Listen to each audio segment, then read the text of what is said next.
a minute, but I just wanted got to. it. I just didn't want you to. I also think we should change the, and this is anecdotal, but we might have some evidence coming up, is the publishing time. I notice that when it goes out at 3 a.m., I kind of miss it in my feed to push it out to people on social.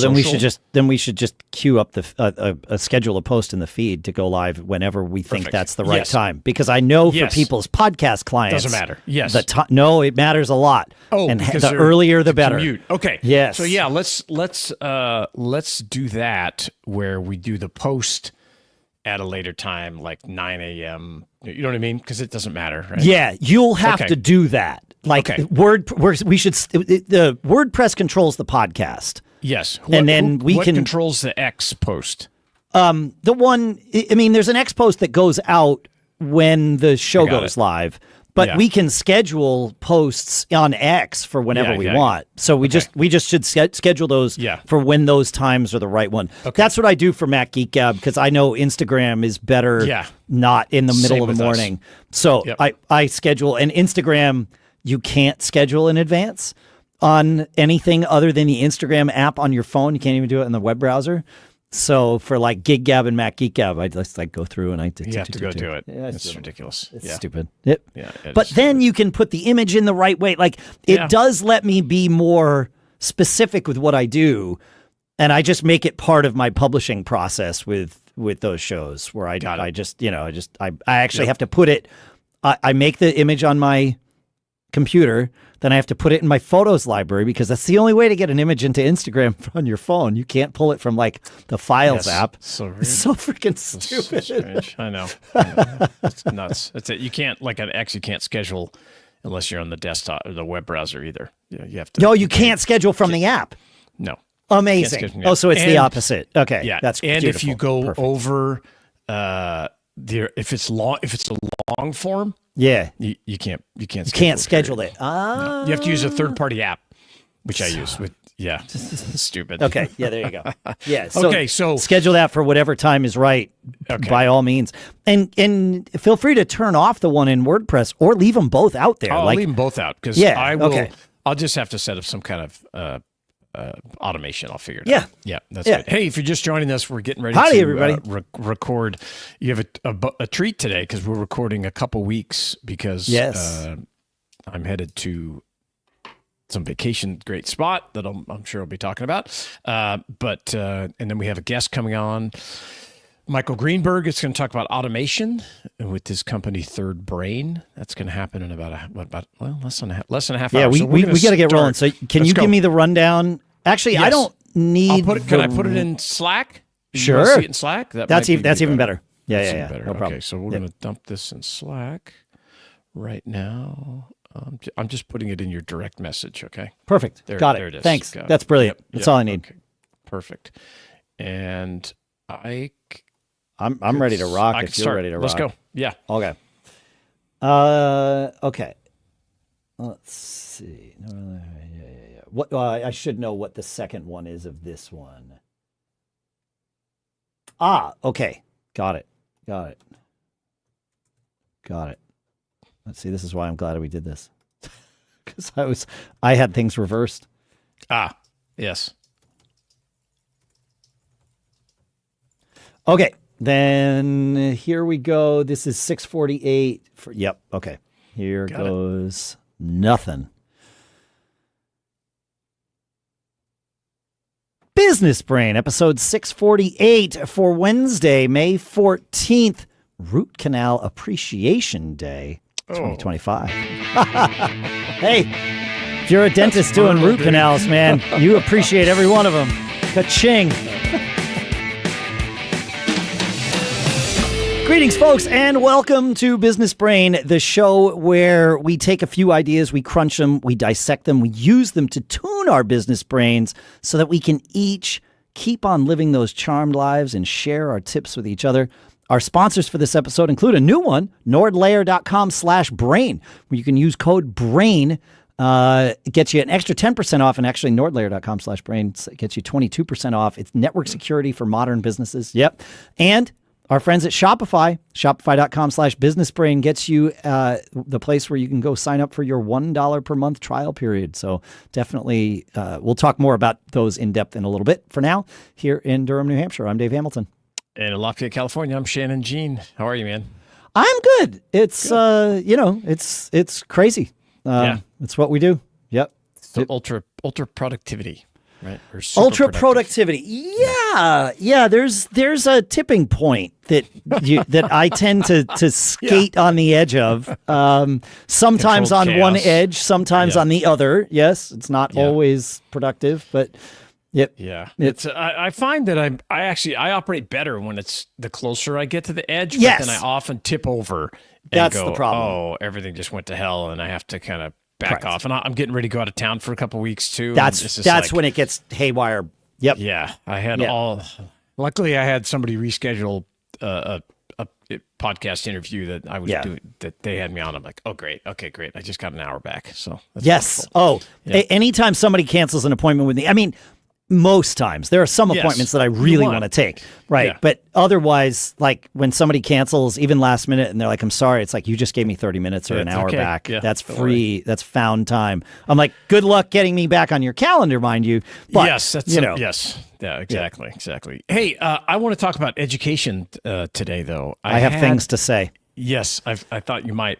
My thing was, my mind was blown. I had a really interesting call with just a colleague that I met, and he's in the trade school business, right? He owned a trade school, and he wound up selling that trade school, a while back, and now he helps others start trade schools. And I was like, man, it's really interesting because I do believe we're in the middle of a big shift in the 4-year degree type thing, right? And the value that presents and the ROI. So I was curious because I just had this standard vision. Oh, okay, yeah, you start a trade school and you make money by getting, your people come or students and this, and you train them to X or whatever. Yeah. And I was like, plumbers, whatever, electricians, all that stuff. Super valuable, can be very profitable, and can be the gateway to owning your own business, right? Yeah. Whatever, trade type business. But this guy told me something that really blew my mind. He said, oh, actually, my main customer that I'm helping is a company that's having a hard time finding people to work for them. Oh. So they start a trade school to teach these people their trade, what they're in. And it's very broad. It's everything from the traditional trade school type things like I just mentioned to there's a dog grooming trade school. Sure. Okay. Right? And all these other things. You could pick the topic, right? These are all trades. Yes, they're all trades. Yeah. And so then what happens is this guy that I talked to, he helps them set it up, and there's often like statewide grants for retraining and things, so they can get access because people are like, yeah, I need some retraining. I got laid off or whatever. Yeah. So he helps get them plugged into the system to see what these their students would qualify for. And then the business owner who's setting up this trade school, well, he recruits from the top candidates. And I thought, man, that is just genius. Talk about, creating your own, I'll call it an unfair competitive advantage. Yeah. I mean, unfair doesn't mean against the law, right? Like, no. I want to make sure I'm clear about that. But want an unfair advantage. You want every business. If you can't articulate what your unfair competitive advantage is, go spend some time, maybe even with ChatGPT, trying to figure it out. Because once you know what it is, then you can embrace it and leverage it in ways that actually benefit your business. Like, that's the whole point. It's a huge thing. But this really becomes that because they have now these students in theory could leave that trade school and go and work for somebody else. And I'm sure many of them do. I'm sure many of them do. Yes. Yeah. But if you've got access to these students during the process, you can say, okay, wait a minute, like that one would be great to work here. This would be a good fit. And then you learn, and you have that data and you can approach them sooner. Like, it's such a great hack. We're always talking about different ways to do things. And I was like, oh man, he just mentioned that one in a quick sentence, like it was no big deal. I was like, I love those things. Slow down, buddy. Yeah, it was really smart. And I I love the trade school concept because I think there is so much to learn outside of just sitting in the classroom. And I know even just from my kids going through the recruiting process out of college and everything, like when my son started getting, he's like, I need to get a sales job, Dad. I just want to go through the grinder, right? And figure it all out. Yeah. The main thing they were interested in talking to him about was a summer he spent going door to door selling solar. Oh, for sure. That was it. I believe it. Like, wait, okay, this is the whole focus of our interview becomes this new thing. That because of everything that kind of experience teaches you. Yeah, I know. I think it's great. And I love this concept of your buddy didn't think that this was a big deal at all. It seemed obvious to him. So he created this and he's doing it. And it's awesome. And you only learned about it because he happened to casually mention it in a brief little moment. And these are the things that we all need to pay attention to. We have a segment on my tech show called Quick Tips, which are exactly this, but for like tech stuff. And it's the kind of thing where you see somebody do something on their iPhone and you're like, whoa. How did you do that? Or you do something on your iPhone or on your computer and somebody's like, what? Slow down. What was that? And you don't think about it because it's obvious to you. So if you can notice one of these things, either that you do, which is harder, or that someone else does, much easier, like Shannon just did, let us know. Feedback@businessbrain.show, because we would like to share it with all of you. And then that's the whole point of the show, is that we share these things and we all get to keep living our charmed lives. The next thing I want to do is tell you about our two sponsors. Because, well, when we're building our businesses, our to-do lists are long enough without accidentally leaking data to the entire internet being on there, right? And that's where our sponsor NordLayer comes in. This is a toggle-ready network security platform that protects your business without turning our IT setups into like Rubik's Cubes from hell, right? Whether you're a solopreneur scaling a team or an IT pro running remote everything, NordLayer gives us that VPN protection, access control, and threat monitoring in one sleek, ridiculously easy-to-use platform. You can set it up in minutes. There's no hardware, no wizard robes required or anything, and it all runs on zero trust principles. It works across every major OS, and it helps you stay compliant and secure as you grow. And the best part, you get to control who accesses what, from where, and on which devices. It's like bouncer level security, right? But for your internal data instead of your, Friday night outing, whatever it is, So if you want to keep your team secure and keep living that charmed life without a cybersecurity meltdown, go to nordlayer.com/brain and then use code BRAIN to get up to 22% off plus an extra 10% off of yearly plans. And here's a great part. You can try it risk-free, 14-day money-back guarantee. So go check it out, and our thanks to NordLayer for sponsoring this episode. And now let's talk about starting a business, because you've got the big idea, the caffeine-free ambition, respect, and the dream of waking up to passive income. But then reality hits. You need a storefront, payment system, inventory tracking, emails, marketing, support, shipping. Basically, you need Shopify. I use Shopify to sell merch for one of my other podcasts and merch for one of my other website businesses. And it's super smooth. It makes me wonder if it's secretly run by a team of caffeinated owls in a server farm somewhere, quietly shipping your orders while you sleep. It's really, truly. Shopify powers 10% of all e-commerce in the US, from giants like Mattel to folks like me or anybody just getting started. You get gorgeous plug-and-play templates, AI that writes your product descriptions, and marketing tools that make it feel like you hired a team of pros without hiring anyone. And let's not forget the purple Shop Pay button, right? That beautiful little thing your customers already know and trust. It's one of the reasons Shopify has the best converting checkout on the planet. Turn your big business idea into ka-ching with Shopify on your side. Sign up for your $1 per month trial and start selling today at shopify.com/businessbrain. Go to shopify.com/businessbrain, shopify.com/businessbrain. And our thanks to Shopify for sponsoring this episode. All right, Shannon, you happened to mention the whole idea of an evolution of this perspective of a 4-year degree and all that. You got more to say about that? I have lots to say, but I want to. Well, I have a lot to say, but as you alluded to the topic before the show, I want to hear. I think there's a big shift in the value of it, and yeah, I think as employers and as parents. Ourselves, we need to be aware that there is this big shift going on right now. There is a big shift going on. Yeah. I was talking to a friend, and they were telling me about, I guess it was one of their kids, that has been in the workforce and, doing some things, had finished some college, had not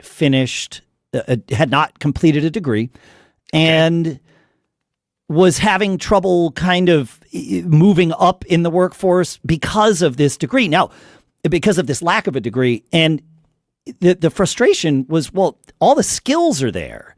That like the person's literally out there working. The job. Yes. They're doing the job. Yeah. And they said, okay, well, I don't have time to take 2 years and go finish a degree. So what are my options? And there are plenty, it turns out, of fully accredited schools, 4-year universities, as it were, 4-year colleges maybe is what they're called, that are built for people just like that. And instead of spending, $80,000 a year times $260,000, don't do public math, and spending so $160,000 and 2 years of your life to get this piece of paper that is only there to be a piece of paper. Like it's not there for really learning. You spend about 6 months of your life in the evenings and weekends while you're still working your job, and maybe about $10,000 to $12,000 of your money total. And at the end of it, before the end of the year, if you were to start now, you would have your degree. And that will check all the boxes that any employer is looking for or most employers, I would say. Sure. Some might care about where you got your degree from, but the reality is most don't. Most just, for places where it is just a requirement with no foundation to it, or not much of a foundation to it, where it's just like, oh yeah, we don't hire without a degree. It's like, well, okay, but if I painted a picture of the right person, would you take them? Well, maybe, no, maybe, right? It's like, okay, here's the piece of paper. Now, is this same person qualified? Yes, 100%, absolutely. For those places, that's what this whole thing is built for. And the people in these classes, the majority of them, as I understand it, are people who are about to be ex-military, right? Like they're finishing their careers in the Army or the Marines or whatever, and they're moving on to something else. But they haven't yet completed their degrees and want them for exactly the reasons I just articulated. Sure. And remember, these people, you and me, I think pretty sure we're the ones paying the bill. So it's not even the amount; it's the time. Yeah, time. Right? Yeah, it's exactly. time, and so it's them and nurses, the healthcare industry. You've got these people working as nurses, clearly already have all the skills and all the knowledge and all the things that they need, but you can't level up and become a manager nurse or whatever that works out to be without the piece of paper. So you get the piece of paper. Here you go. Yeah. Yep. Yeah, I think we're in maybe even further along than the beginnings of a massive shift in this concept. The degree has been a good rubric to test, or, okay, you finished this, you got through this, you have this basic knowledge. But for a ton of positions, there's other ways to do it, right? I also think that, yes, the degree shows you can apply yourself and complete something. But and that's good. It's good, but it shouldn't cost you $300,000. Correct. But Okay, the degree also, the 4-year, the traditional, I left high school, it went immediately into a degree. And I think, I personally, I think that's always been wrong. I think you should need to go work in your field before you go get a degree in it. But I agree. That's just my opinion. But that period of one's life, often people need to, for lack of a better term, people need to find themselves. And the 4-year traditional live away from home college program, I've called that a halfway house. High school 2.0. It's high school 2.0. It's a halfway house. You get to see what it's like. And I had a great time doing it. And I told my kids, you should go do it because you have the opportunity. We did talk a lot about the ROI, a lot, especially when my daughter's school was much more expensive than where my son wanted to go, right? Yeah. But I was like, you need to build your network while you're there. And the people that you're going to meet, that could be the most valuable thing that you will get. Yes. And so it's analyzing it and discussing it in a different manner than just I'm leaving and I'm, because. But for the people who don't need to find them, who have already found themselves, let me put it that way. I think it is important for each of us to find ourselves. If you don't need that, or you simply can't afford the 4 years and somewhere between $100,000 and $400,000 to do that, well, then there are other ways that I'm pretty sure Excelsior University is the one that my buddy was telling me about. I see. So I'll put a link to that in the show notes. But there are many of these, and actually, my son, speaking of backdooring college degree requirements, he. Similar situation. He finished about 2 years of school at Reed College, and then they wound up not firing. Yeah, they kind of dismantled the program, right? Yeah, in a sense, they dismantled the computer science program for lack of for lack of any more detail. But I'm happy to share the detail. It's all very public. As you would imagine, he backdoored his way into a company by getting an internship there. Oh, yeah. And then at the end of his internship, or halfway through or something, they were like, what are you doing after this? And he said, we want you, right? Nothing. Yeah. Well, they said, we want you. And he said, you can't hire me because I don't have a degree. Oh. And it was somebody new to the company that became his boss during his internship. And the guy basically said to him, hold my beer. Like, why in the world wouldn't we hire you? You're already working here. We didn't have to train you. Smart. There's no onboarding. Like, this is ridiculous. And we can get you super cheap because you don't have a degree. That's another thing. Right. I mean, capitalism wins, but that's fine. Like, okay. And so he now has, he paved that path. And that's another way of, doing this. Yeah. It's like the Peter Thiel, the Thiel challenge, right? Where it's like, hey, don't go to a 4-year college. I'll give you $100,000 to start a business. Yeah. Right.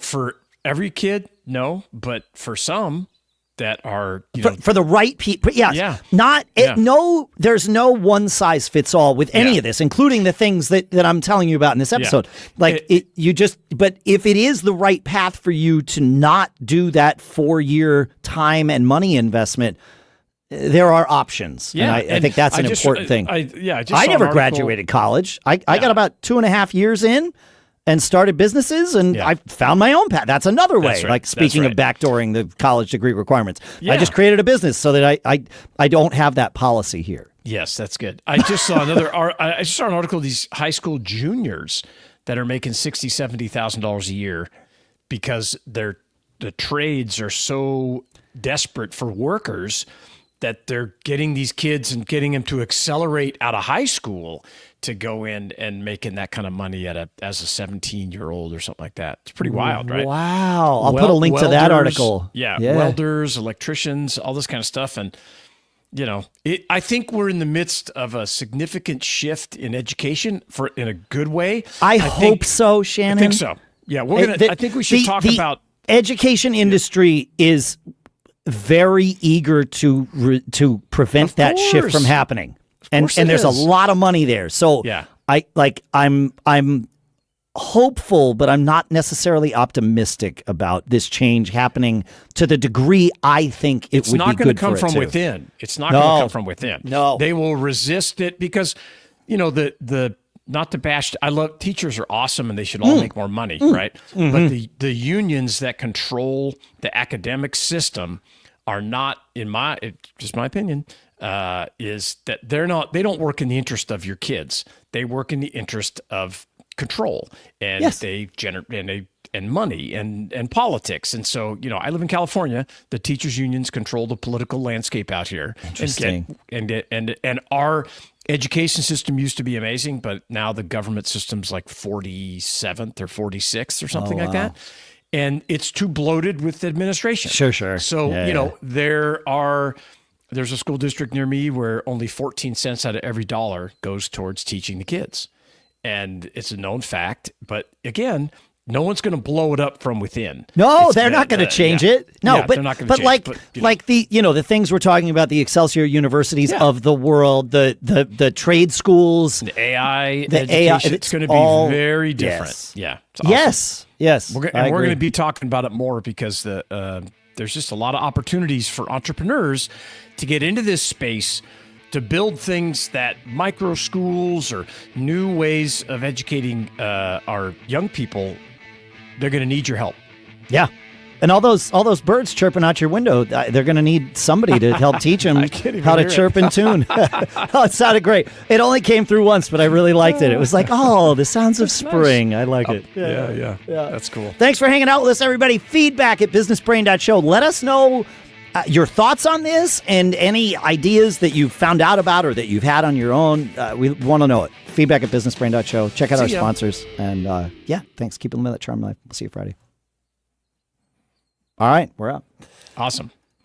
All right, so if you're on the live stream, Dave's gonna do some housekeeping to get that episode we just recorded ready for production and a little bit of a few other things, spinning some knobs, pushing some buttons, and then we're going to be joined here in a few minutes by our guest. I'm going to find that sheet. Oh yeah, Michael Greenberg is going to talk about automation with this company, Third Brain. Right. So the next episode that we're doing is 650. Just confirming, saying it out loud many times. Yep, because I'm going to screw it up otherwise. We're doing them out of order. So yeah, we're gonna screw ourselves up. I know. We'll get there. It's going to be fine. Because we have this Friday AI, segment, I think it's smart. I think it's very popular. I hear people talking about it all the time. So yeah, I do too. So that'll be good. And this time I'm going to try not to forget to put the audio file. The funny thing is, it never fails that when we have a little glitch like that, which is minor, but normally I do the production like today. Days before, I know. Days before. It never fails that it's the night before at like 11 o'clock East Coast time. Hey, Dave, there's no audio file up here. Yep. And luckily, thankfully, I had just gotten home from a gig. I was like, he's either playing somewhere, because I think it was Thursday night or something. It was Thursday night, yeah. Yeah, and I'm like, he's either playing somewhere or he's just getting home, so just, it was perfect. It worked out. Like, it was great. Because when I texted you, I realized my text made it sound like it was going to, I was nebulous about how quickly I was going to be able to address it. Because I didn't know. Yeah. Well, I was like changing my clothes. Like that was all it was. It was like, I can do this in 5 minutes. Like, no problem. Yes. That's good stuff, man. Very good. Okay. So 6:48 is what we just recorded. Yeah, you got it. Awesome. And we're going to skip. What is this here? Okay. Go. And Michael should be joining us shortly. Like we might have timed this perfectly. It could be amazing. Like it could be amazing. It's almost like we've done a few of these shows before. Yeah. And we'll find out. Let's see if he rolls into the studio. You get to see it live, people. All the messy back end of the sausage making. That's right. Okay, there's that. Okay, good. I'm gonna move. I know what I'm gonna do. I'm gonna move this. Do it. Down, because we just did 6:48, and now we're doing 6:50. I'm gonna put that right there. All right. I'm actually ready to rock. That's great. Okay, good. So now we just gotta now we need to vamp for Michael to join us. So. Yeah, we'll do that. Yeah, and then but I think we should do an episode on AI and more. I think we should talk more about this education thing because I think it's a huge opportunity for entrepreneurs, and there are ways that you can. For it just got me thinking about when I had that comment about the trade school thing, and I was just like, how could I miss this? It's so obvious that it would be good, but I'm looking at my email just to make sure we don't have a note from Michael. We don't, or at least I don't. Good. Yeah, I checked in with him, and there he is. Never mind. All right, sweet. There's Michael. Michael. How are you? Hey, how y'all doing today? Good. We're doing great. We are doing great. Glad to have you here. Glad to be here. Yeah, that's great. So terrific. So we just wrapped up recording one episode before yours, and then just laughed at another comment here, seeing stuff roll in, and then we're gonna chat, talk about third brain and automation, and we'll see where it takes us. Okay. Sounds like a plan. Awesome. Perfect. That is great. I'm gonna make one change to my audio. And okay, now Michael, I'm back. we are live streaming right now, so we're up on X, we're on Facebook, YouTube, and LinkedIn. So everybody's getting a handle. And then this episode, can I retweet it? Yes, please. Yeah, it's please do. If you go to my profile, you'll see it. Oh yeah, I see it popping up right there. Yeah, perfect. What do you know? That's perfect. And then the audio portion of this will come out on Wednesday, the 21st. Awesome. Yeah, but the live stream will be up on YouTube immediately, so you can, if you want to take clips or anything like that out of it, you're more than welcome to. And Dave, you want to talk about sponsors? How we handle that? I will, but the first thing, I want to do is say thank you for doing this, Michael. And the second thing I want to do is have you talk for a little bit. So what did you have for breakfast or lunch today? Ooh. So I had kind of a combo meal. Okay. Yeah. I took some leftover pizza from last night. Love it. Chopped it up and then scrambled it into eggs. Ooh. That's awesome. So the television show Weeds, in its first episode or first season, had pizza eggs as a concept. Oh, those were never described, but I invented my own version and carried it forward. You should post that on X. I love would go that. Crazy. Pizza eggs. I remember them talking about pizza eggs on Weeds. Yeah, that was a long time ago. Yeah, I like that. Oh yeah, I'm. I finally get to age myself a little bit. In Exactly. Well, evidently same. Yeah. That's cool. Yeah. All right, great. I have your audio tuned. Your levels are balanced. We're lazy podcasters. That's not entirely true, but it is a great way to use or a great foundation to use for how we're about to do things together. So we find that the best episodes are natural conversations where we don't edit anything. We certainly can edit. However, we are live streaming. So if you say something that you didn't want the world to hear, there's not a whole lot I can do for you. But we can edit it out of the show before we release it if necessary. So there is that. Got it. That what we will do is in a minute, we will get an all clear, or an all quiet, really. I'll intro the show. You'll hear theme music. Don't worry if the theme music doesn't sound great. Sometimes StreamYard kind of messes it up. It's fine on my end, which is where I'm doing the audio recording. We'll record the episode. At the end of the episode, we'll say goodbye to the listeners. We'll have some theme music on the way out, and then we'll cut the tape. At that point, we'll say a more formal goodbye to each other, but don't just leave right away as soon as we're ending the episode. Shannon, as Shannon mentioned, we have 2 sponsors for this episode. And so what I am going to do, this is for the week of the 19th, so I need to get this straightened out here.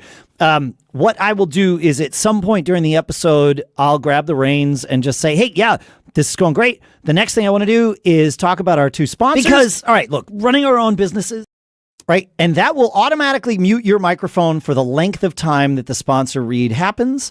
It will automatically unmute you at the end. You don't have to do anything other than just hang out for the ride. And it's Awesome. about a 3-minute spot. So, yep, that's it. And Shannon, just so you know, because you and I didn't have this conversation, this week and next week are the same 2 sponsors. Oh, that's sweet. I've reversed the order of them. Great. in the thing, but just so you're not like, Dave, did you play the wrong sponsored spot? Awesome. I didn't. And because I'm saying it, Nord and Shopify are actually this week, next week, and the following week. So just so you know. Yeah. Love it. Okay. Thank you very much. Yep. And with that, I'm ready to rock if you're ready to rock. I am ready. Let's do it. Okay. Let me find this. Did I spell your name right, Michael Greenberg? Looks like it. Yep. Great. Okay, sweet. Thank you. And I pronounced it correctly too, I presume. Is that right? I believe so. Okay, as long as we're all in agreement, it is correct. This is right is a consensus. It's not an objective truth. So yeah. All right, then yeah, we're off to the races. If you guys are ready, Shannon, you ready? Do it. Okay, ready. Here we go. Business Brain, episode 650 for Wednesday, May 21st, International Tea Day 2025.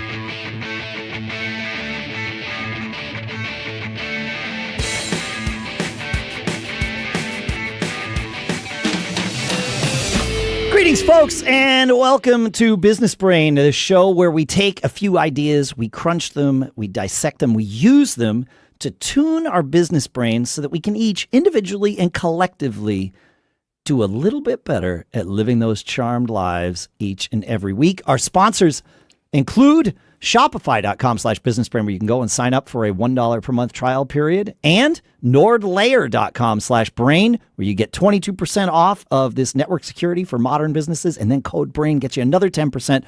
We'll talk more in depth about both of those in a little bit. For now, here in Durham, New Hampshire, I'm Dave Hamilton. And I'm Shannon G. I'm still out in Lafayette. Tea day, huh? I'm just a coffee guy. Yeah, caffeine and I don't generally get along. Yeah, it further reduces my tolerance for humanity, you see. So it's best that these days I've been doing mint tea, but sometimes I just do hot water, which is tea. So that's it, dude.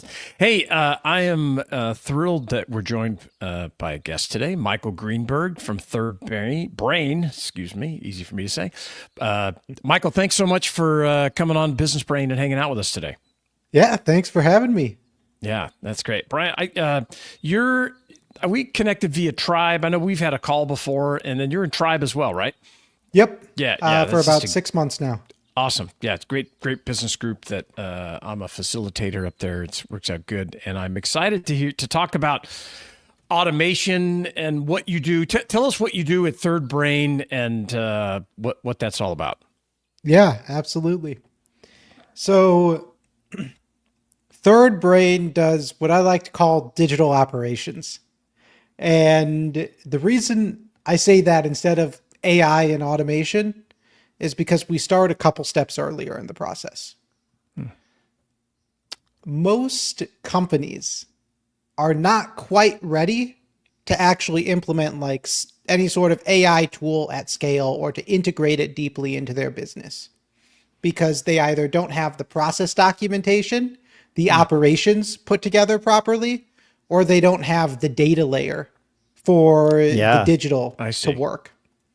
And so we get both sides together as a sort of combined technical team plus operations consulting, get the tools working together through what we call data automation, which is going to be sort of basic integrations.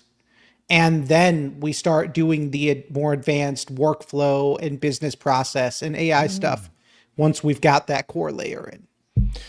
That's so that was something that stuck out when I was looking at the notes that you wrote before the show is holding off on the AI stuff. Do you get a lot of pushback because everybody's so excited about it and they're like, yeah, hey, I'm going to hire you because we really want to implement this AI stack and do this stuff. Do you have to kind of like, hey, slow down a bit when you're talking to people? Yeah, I'd say not as often as you'd think.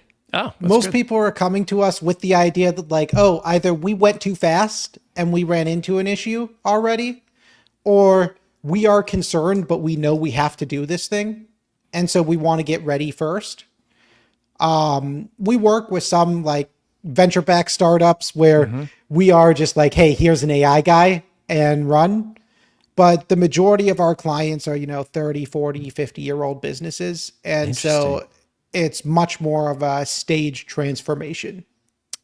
And I want to just highlight something you said, that in the first group of customers you described, those folks that have tried something and failed or not succeeded at in the way that they wanted to and come to you.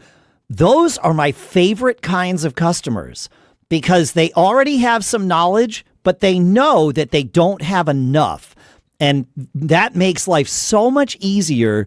And they're so eager to be helped and yet are already on the right path, right? They already know that they want to be somewhere else. You don't have to convince them of that. You're just there to facilitate, which is really where we all like to actually do our work.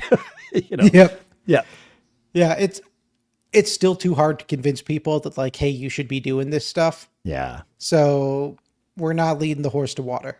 Got it. Makes sense. Well, and that's a really smart thing for anybody in any business. If your sales process is mostly trying to use your example, lead horses to water, that's a lot of work and a lot of time. Can you can you zoom out a little bit and find an angle where you can find the customers that are already on their way to find water? They just don't know where it is, because that's a much different sales process. Yeah. Yeah. That's sort of the core. So I have a big venture thesis I wrote where I said, okay, this is how I'm going to develop businesses going forward.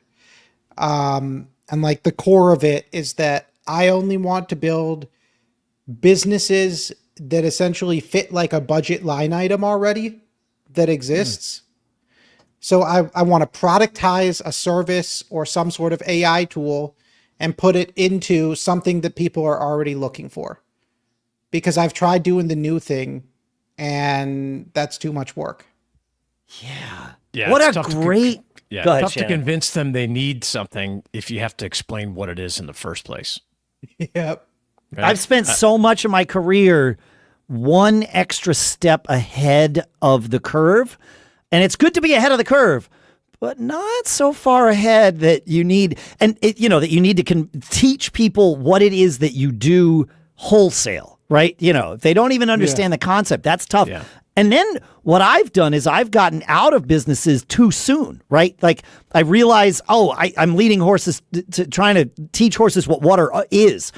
No, not interested. And I could do something else. It's if I'd held on to that, 5 years later, that business would have been perfectly situated to, and I've done fine. I'm not complaining. I'm just saying but these things happen. Yeah, that's really, I love that line item. The existing, find the existing line item. It's smart, man. That's good. So, okay.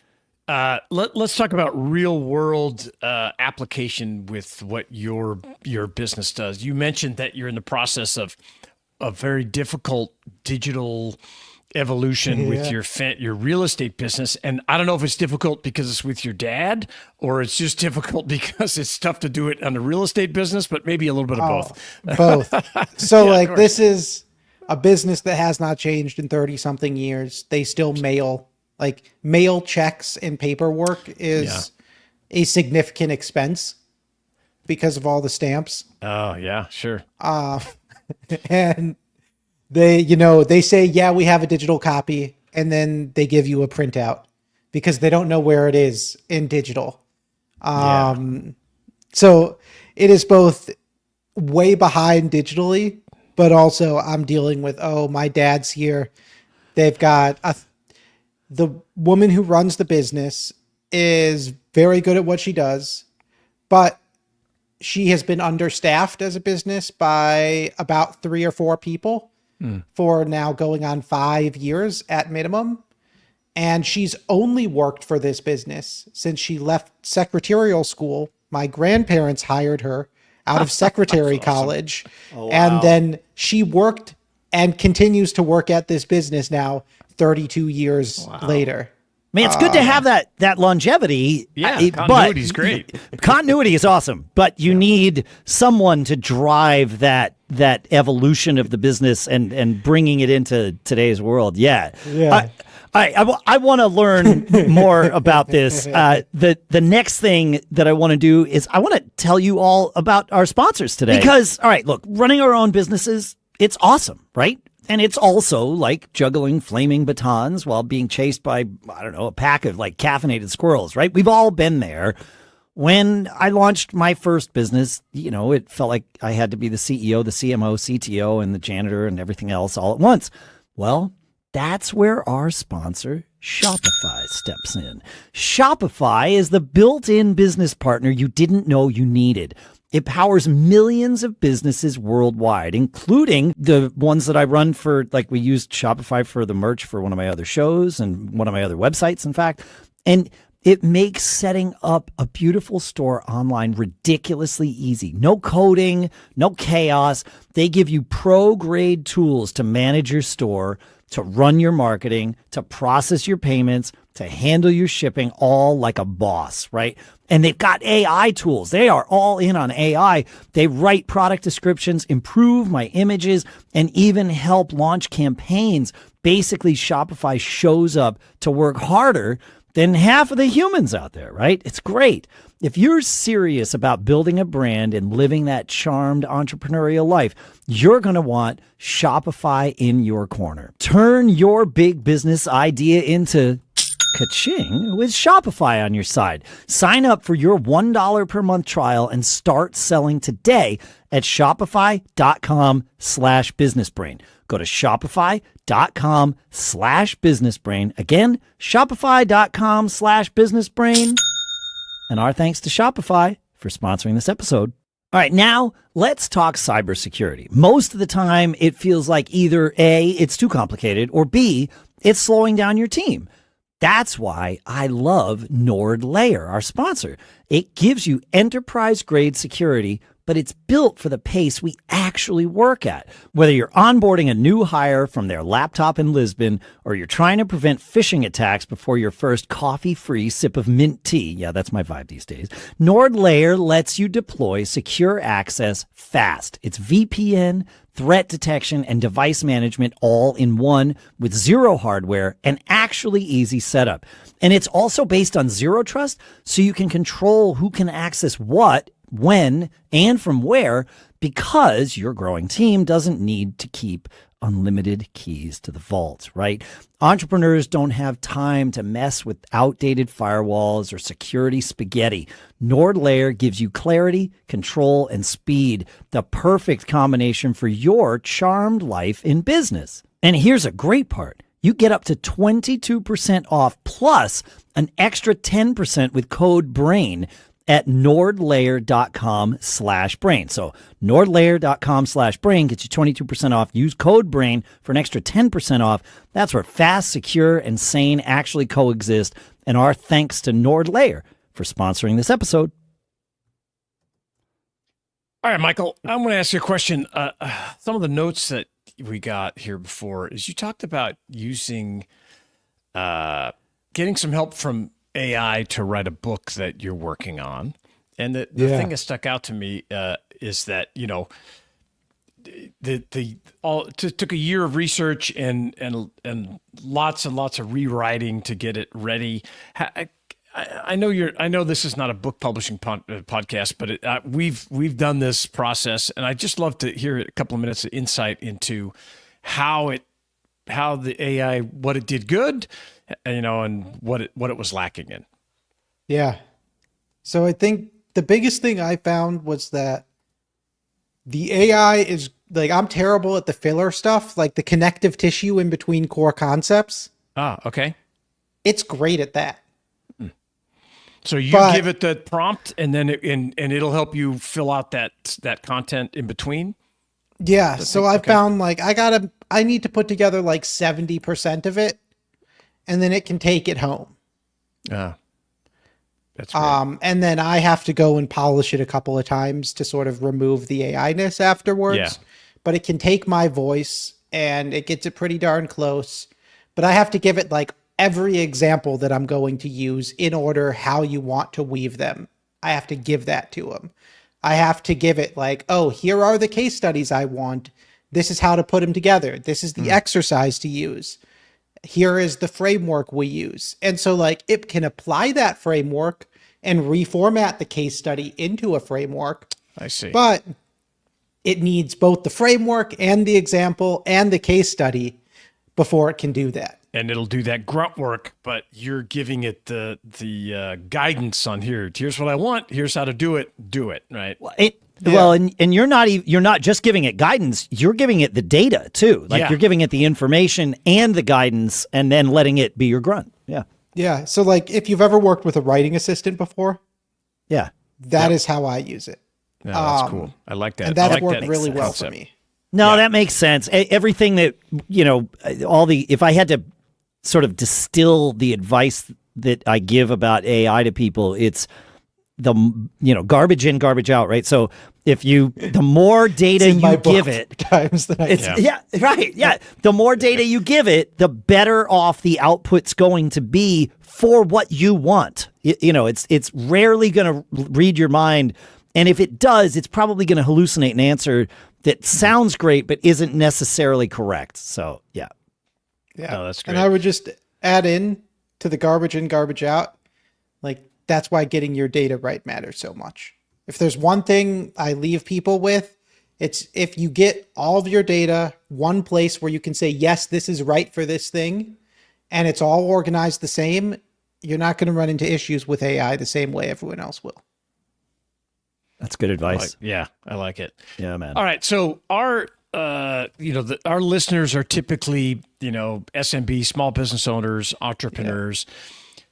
Yeah. What can you tell these folks, like on your digital operation side? It's like, hey, either, here's the opportunity maybe you're missing, or here's something that could be causing you internal problems that you need to pay attention to when it comes related to your digital ops. Yeah. So I think sort of the big thing that I see with most business owners is you have not spent enough or maybe any time on your operations or on setting up best practices or standardizing the way you organize files. Some of these things that seem like they don't matter, you've probably spent no time on that stuff. And that stuff matters a lot when you have 5 people. It matters. Yeah.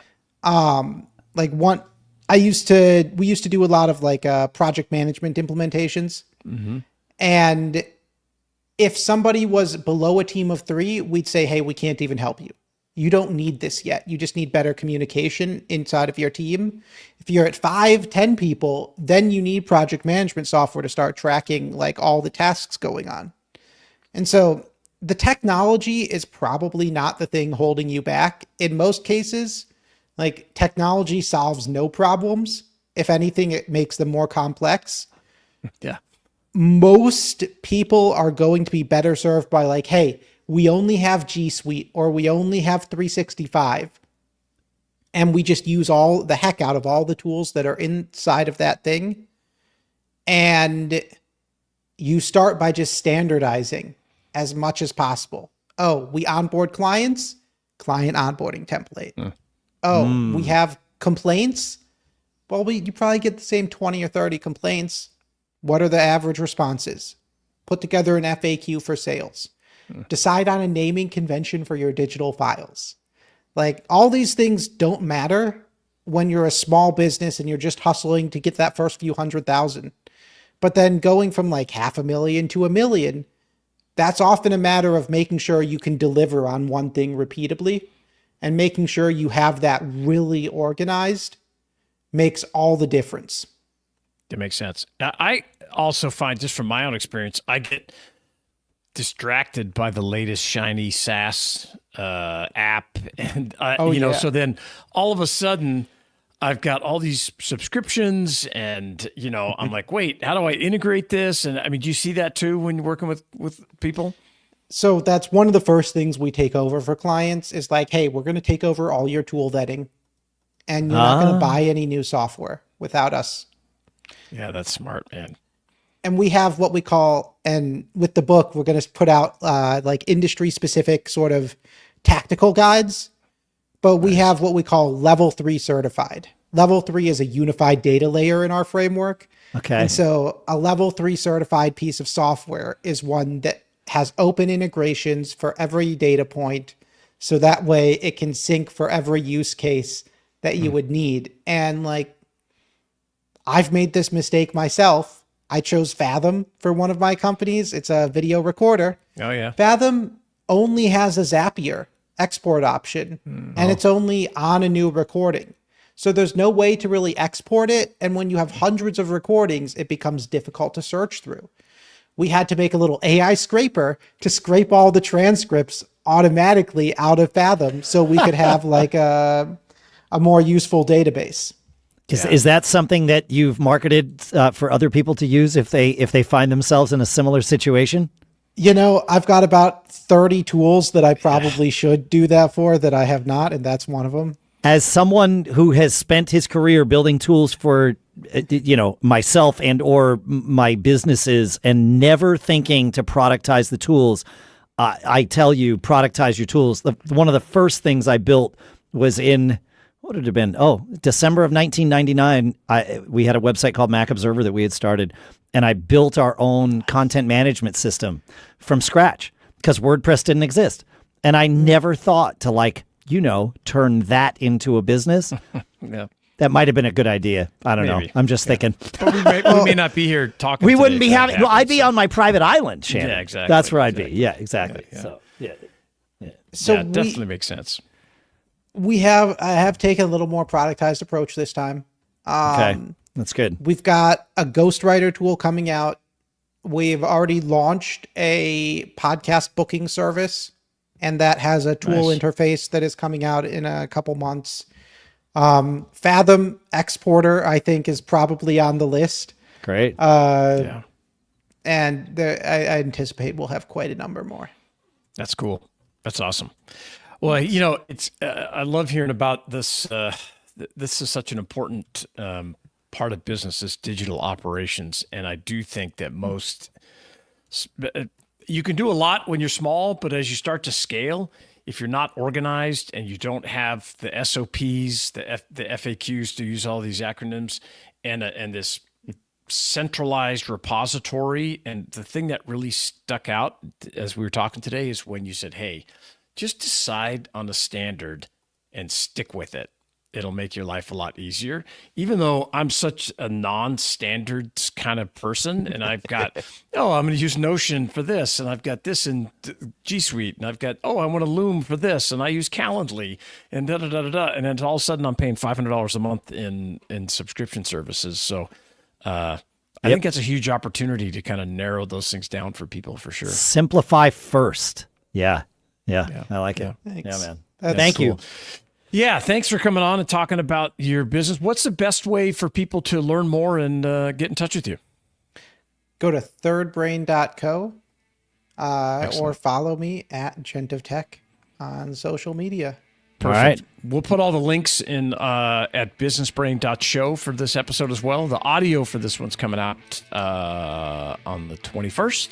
And we thanks again for coming on talking to us, Michael. Awesome. Thank you. Absolutely. Yeah. Thanks for having us, man. What an absolute blast. And you've already got me thinking. So I'm glad you came on. I'm glad to get to meet you. So I'm sure we'll talk more. Folks, thanks for hanging out with us. Make sure to leave a review for the show at businessbrain.show/review. Keep on living that charmed life, and we will see you on Friday. And that's it. We're out, man. Awesome. Yeah, we're still live, just FYI. I just warn people. Well, I know. Yeah, yes, I know you know. It's good to know. It's I always want to make, because we get off and somebody says, "Oh, by the way, I just got this super confidential thing." Yeah, nope. That's right. That's right. No.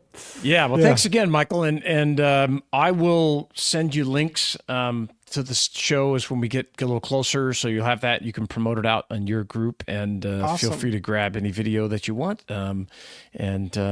Great to learn about your business, for sure. Thanks. So you said this is probably 21. This is coming out on the audio will come out on the 21st. The live stream is live up on YouTube right now, and we'll do some additional clips and promotions as we get closer to the audio date on the 21st. Yeah. Yeah. Then we'll put out a newsletter. And cool. make sure. Cool. Okay. Great. That's great. Yeah. Awesome. Thank you very much. And then we're going to, Dave and I stick around. We've got to record a couple extra episodes because I'm headed to the beach. So Thanks. Great. Thank you again, sir. Talk to you soon. Take care. Awesome. Thanks, man. Bye now. Cool. That was great. All right. Yeah. He's interesting business. I think his comments about standards are huge. And I have that problem, so. Yeah. Anytime a comment like rings, resonates with me, it's usually something I'm not already doing, by the way. Yes. And when he said that, it was like, ooh, it stung. It's like, it stung because he was right. So, yeah. Yeah, exactly. Awesome. Okay, so now we're going to record, if you're on the live stream, we're recording a couple more episodes. So 649, right, for the 16th? Hey, I can't talk numbers right now because I need to make sure I stay focused on 650. You can talk numbers. I'm just not going to engage on it. If you're on live stream, Dave is doing some turning the wheels, pressing buttons so we can publish this one we just recorded. And then we're going to jump in and record a couple more episodes. We have 2 episodes of Friday Eye. That's it. We're going to talk about my concept that every business is in the content business now, which I think is, I'm going to fight for that universal truth because I think it's so important. And then after that episode, we're going to talk about before you build a sales funnel, build a credibility funnel, which to support that. So those are going to be both. And then we're going to do Friday Eye on both of those episodes. So it's going to be fantastic. And bless you. Nice. Okay, perfect. Not sure where that came from. I guess it's all the. I'm dying out here. The allergies have been so bad. Crazy. I don't know. It's just been nuts. Tis the season. No, That's We had, we've had so much rain, and then, it like yesterday it was sunny and dry and windy and all the things. It's like, oh man, brutal. Yeah. Yep. Yeah, it's a bad combination. All right. Okay. Oh man, one thing left. Okay, that's all set, and that's for the 21st, 650. All looks good. Okay, I can get out of that. Let me make sure that this uploaded. Production not started yet. Okay, good. Now we are going to do 649, which is this Friday's episode. You got it. Okay. Great. I know how to do that, and I feel like I'm in the right spot. I want to make sure. When we started recording the first episode today, I had not even uploaded the ads. Like as I was doing the pre-rolls on the ads, I was like, oh shoot, I got to upload those. So as we were chit-chatting, I uploaded them. That's why there was a little delay. I want to see if that delay's still there. Because, when it was only there because it was the first time I teed it up. So, great. Perfect. Okay. It sounded good to me. What is his name? It should sound for you. You should hear almost an overlap between me saying, like, it should be like because when we're, I want to talk about our spot. When we're building, because there's a lag that happens sending it to me and me getting to you. So since the audio is here, that lag is sort of built into the process. So you should hear them kind of run into each other a little bit. Yeah. Makes sense. Yep. Cool. Hang on. Yep. Hang on 1 second. I just got to look here. Fix your ears. All right. Let me. No, that got much worse. Now I can't hear out of my. I can't hear out of my left ear. Hang on. Yeah, that's just the worst. Yeah. If you're not used to hearing your voice out of your ear monitors, it's not a big deal. But once you get to enjoy that, then you don't have them. It sounds terrible. Right. I'm muted because I have my ears out, and so I have speakers on. But I can't hear you either in my left ear, which gets weird. That's not good. Yeah, that is weird. Yeah, it just gets clogged. Yeah. So which one is it? It's that one. The best trick that I've found for cleaning out, like, you use the little tool to clean out your headphones or whatever. The best trick is I hang my phone off the edge of the desk. Yeah. And I turn on the magnifier of the phone. Yeah. And so now I have this workspace here that is freaking perfect. Oh, that's pretty cool. And I can see what I'm doing. It's well lit. It's right where I want it to be. That is smart. Does the light come on automatically when you turn on the magnifier? No, but there's a little button to turn on the light. Yes. When you turn on the magnifier. There is? No way. On your phone? Yeah. Yeah, that's cool. That's awesome. All right. That one's done. Let me get this one. Oh, yeah. That's the problematic one. Oh, look at that. You guys don't want to see what I'm seeing right here. I'm sure. I tell you what. Yeah. We'd have to put on the X-rated version. The toxic, exactly. Yeah, toxic. Yeah, exactly. Yeah. All right. Now let me look. Yeah, the only issue is it, comes in and out of focus because I'm moving it around. Ah.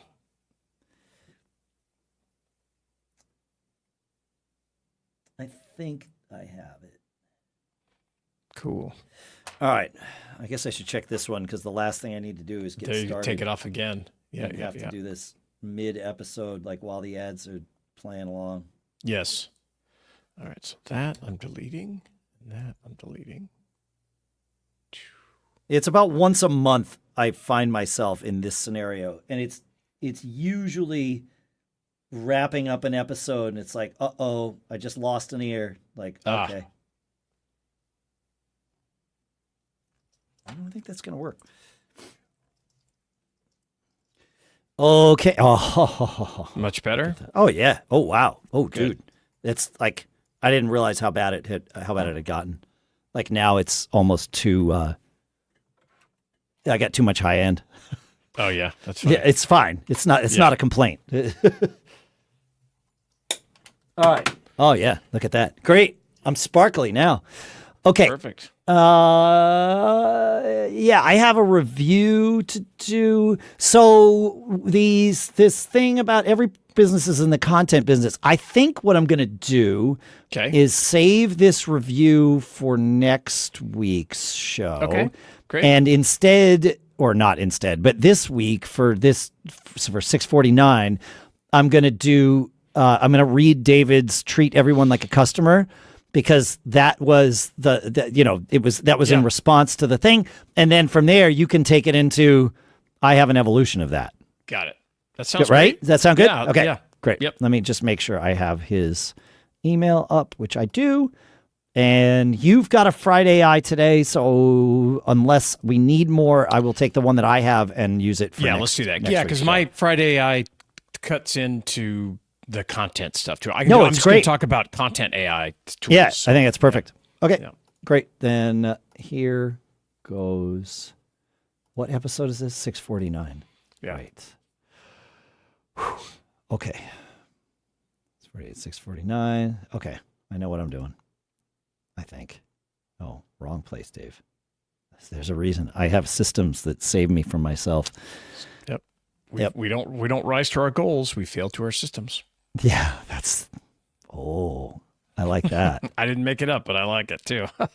Wow, I can't believe I've never heard that before. If you didn't just make it up, no. I wish I had, but yeah, we don't rise to the level of our goals. We fail to the, what is it? It's the baseline of our systems or something. Yeah, it's like, let's see, we don't rise to our goals. We fail to our systems. We don't rise to our goals. We fail to our systems. Rise to our goals. In other words, goals are for losers. Yeah, goals are for losers. Yes. Yep. Yep. I like that, man. That's great. That's totally true. You can put all the great goals out there you want, but that's the guy. What's his face? The Atomic Habits guy, James Clear, right? I'm pretty sure. Goals? Let me see. Yeah, James Clear. Yep. he stole most of that from Scott Adams, but he reworked it in a good enough way to make it more accessible. And he acknowledges Scott too a lot. He does. Okay, good. Yeah, he always is like, oh, his whole thing about goals don't use goals. He's like, oh, it came from Scott. So interesting. I didn't realize that he outwardly acknowowledged that. That's good. Good for him. He's a better writer than Scott. So yeah, and he's probably a better at dealing with people. Better human skills than Scott. Turns out Scott might have better human. It's not what I said, but I know it's not entirely off the mark. That's right. Yeah, I love the guy, but I do too. Like but everybody else, his business books are fantastic. His choices in sharing what he shares are just too much. Yeah, dude. Yeah, it's too much sometimes. Yeah. All right, shall we? Let's do it. Go ahead. Okay. No, I was going to say his book, How to Fail at Everything and Still Win Big, is one of the greatest business books you'll ever read in your life, and everybody should read it. It's insane. Yeah. Agreed. You forget what you think about the guy. Oh, no, Suspend that. Don't forget it. Suspend that while you're reading. Pretend it's written by somebody else. It's totally fine. We were on Saturday. Was it Saturday night? We were out at a dueling piano bar with the two pianos. Back to back, and they're doing all this stuff. That's fun. One of the young guys that was with us, he you pay, the more you pay, the sooner they'll play your song, right? Of course. Which is genius. I love it. Or the longer it'll take before they play the song that the guy next to you just requested. Yes, so you can work these things against each other. That's right. Yeah. And so he paid, and he wanted this Kanye West song, done. And he's like, I don't know if they're going to play it, But the piano guy was great. He's just like, hey, he's like, he goes, we don't like the guy, but this is just an incredibly great song. And I said, yeah, if you had to like the artist for everything you wanted, movies, music, you'd be sitting in a white room with four walls with nothing. You'd have no entertainment. So just put that beside and enjoy the content. All right. Yep. I'm ready to go. And yet we still cancel people. All right, let's yes, you're right. It's like, yep. All right, here goes nothing. Business Brain episode. There was noise in the background. Business Brain episode 649 for Casual Friday, May 16th, National Pizza Party Day 2025.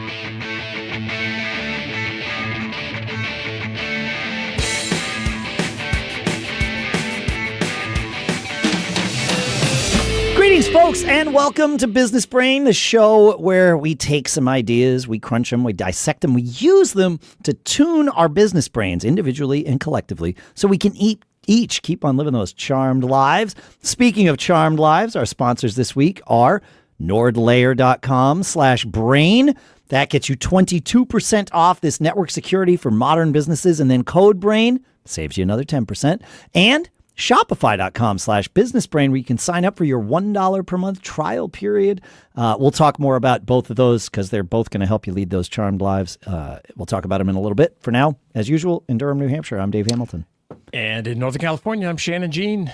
Happy Friday, Happy Friday, yeah, absolutely. Absolutely. Go ahead. Well, I was going to say, we got an email from last week, but do you have something before I start jumping in? No, that's what I was trying to prompt for, but great. I didn't do it. I didn't do it very gracefully. Yeah, we just ran all over each other. It's fine. David saves us and says, "Hi, guys. I was re-listening to a great episode last night, the one about treating everyone like a customer. Thanks for some great insights. One of the things that you mentioned was reaching out to people before you need something from them.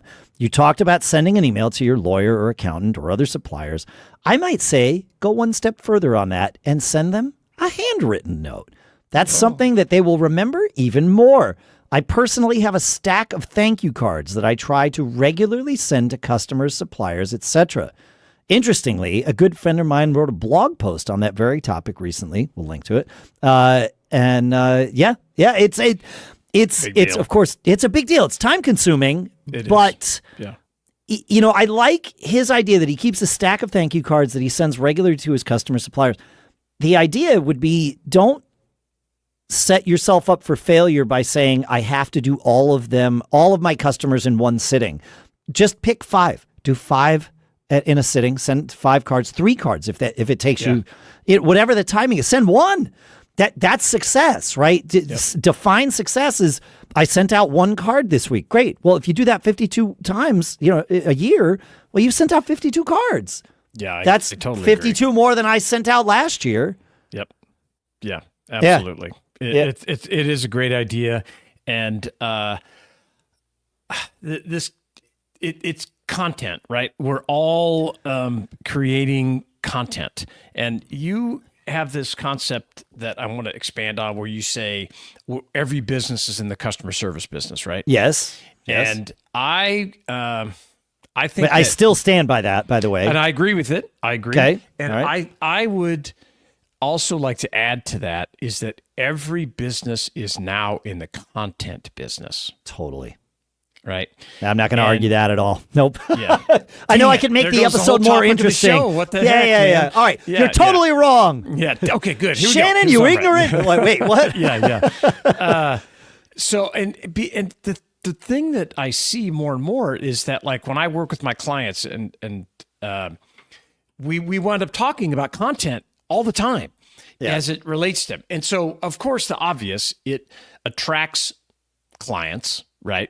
Using social media or wherever you're going to put it, your own website, whatever it is. Yeah. But also it attracts talent, people that want to work for you, right? Because you're getting out there and they're seeing the way you do things, whether you're sharing time lapse of your operation.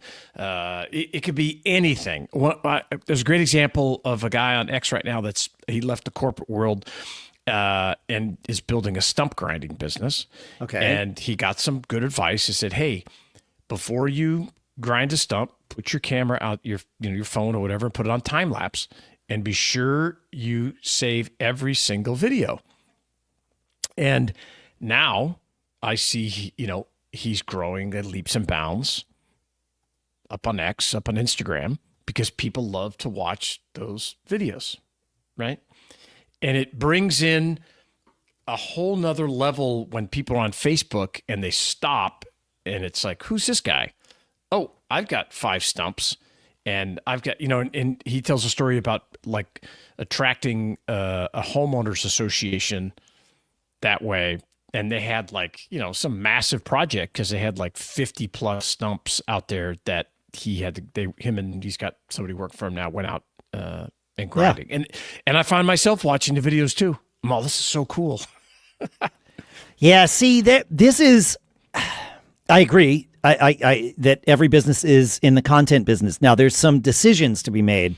Yes. The first maxim that I will add to this, though, is that consistency is the key. Consistency matters more than quality. Consistency matters more than even being on the right platform, although that matters too. Yep. But just getting it out there and giving people something to see. The consistency is important for the humans involved, for sure, but consistency also tells the platform, aka the algorithm, that you are serious about producing content and that it's okay. It's lower risk for the algorithm to highlight you. Because if you're putting one thing out there, it might be the best thing ever, but and even if, and the platforms look at all this stuff, and each one has its own thing. It's slightly different, but it's essentially, you posted it. How quickly were people how quickly were the people who watched it engaging with it, and how were they engaging, right? That's the important part, because if they see, even if you have 10 followers and all 10 of your followers engaged with this thing and commented on it and shared it with their friends and all that stuff, the platform's going to be like, awesome, I'm going to expose this to 100 people. Let's see, what percentage of those are we going to get? And then it learns and does it from there. But it's not going to do it if it's your first video. No matter how, if you have all 10 of your people, it's not going to do anything, right? Because it doesn't know whether you're ever going to produce another one again. So why would it pay attention? And I'm talking about that in the platforms pay in attention, right? Their whole thing is, and they don't want to get people excited about you if you're not going to deliver again. That's bad for the platform. It's also bad for you. Yeah. But, so consistency is the thing, and you're going to go post a bunch of stuff and nothing's going to hit, but they're all building up to something because the platform will finally then take that thing that you happen to post that's really good after you've posted 100 videos or 100 whatevers. Platform's going to take that thing that's like, oh, wait, all of that person's followers just engaged with this and they have 99 other videos. All right, let's go. Let's give them a test. And I like that comment of there's less risk for the algorithm to expose your stuff because you have to teach the algorithm who you are, what kind of content you produce. Is it positive? Is it, negative content may get maybe stuff, that's what the platform wants. I mean, X was famous for that for a very long time, correct, and arguably still is in some circles. Some ways, and also the comment about where you're going to share that content.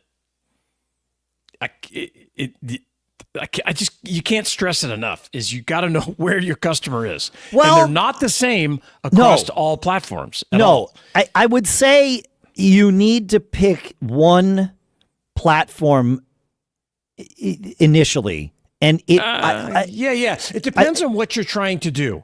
But if you're if let's say you're in the service business, my favorite HVAC company or whatever. Okay. Well, there's different. Depending upon the platform. Now, if you're the owner and you're trying to build your personal brand, I would make a certain recommendation to you. But if you're the business and you're like, okay, we want to attract clients to buy our services, well, that's another platform. That's potentially, yes. Potentially. Yes. And if you're trying to attract a young male demographic, well, that's typically one type of platform, and a young female that's a different one. And you can break all these platforms down into. But I think you can also get into analysis paralysis with that. Yes. I have a solution to you that we should You need talk to about. pick one, and you're gonna be wrong about something, and it's okay. Go do your 100 videos there or 100 posts and just generate a presence and engage with people, reply to their comments, all of that stuff. If you have the staff who can genuinely do that on 4 different platforms simultaneously, well then sure, fine. But it has to be genuine. On that. Yeah, it does have to be genuine. Yeah. Share your tips. I'm curious. Well, when you first get on a platform, you're going to be very excited. Okay. You're going to be like, wow, I had 100 followers and look at this. I got 10 today or something like that. You're going to be like, you're highly motivated. So you're creating all this content. You need to create, the first thing you create is a new folder, either on your local machine, in your Google Drive, Microsoft, whatever. And this is what you call it. Content library. And every single thing you do, you save to your content library. And I guarantee you will thank me months and years down the road, because as you gain followers that are interested in your content, well, when you posted the video and you had 100 followers, well, now that you've got 500, well, theoretically, there's a ton of people that have not seen that content. Even though it's in your back catalog. They just haven't gone and found it. It's like social media is like a parade. You're just continually moving, and there's a new group of people that are out in front of you every time. So you see at the parade, they keep waving and doing the same thing over and over again. It's exactly the same way. And the other part of it is that when you're all excited and, okay, it's going to be great, you're creating stuff, eventually you're going to get a little bored. And then you can go and play some of the greatest hits again. Of course. Oh, that's brilliant, man. I like that. Okay. Yeah. We have more to talk about on this subject for sure. The next thing I want to do is tell you about our sponsors for this week. Because, well, when we're building our businesses, our to-do lists are long enough without accidentally leaking data to the entire internet being on there, right? And that's where our sponsor NordLayer comes in. This is a toggle-ready network security platform that protects your business without turning our IT setups into like Rubik's Cubes from hell, right?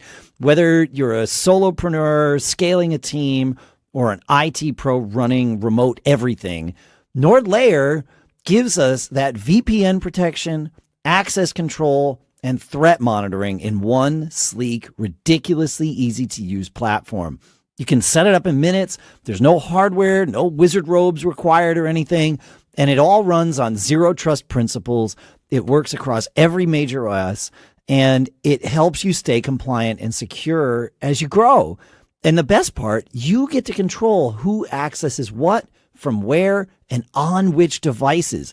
It's like bouncer level security, right? But for your internal data instead of your, Friday night outing, whatever it is, So if you want to keep your team secure and keep living that charmed life without a cybersecurity meltdown, go to nordlayer.com/brain and then use code BRAIN to get up to 22% off plus an extra 10% off of yearly plans.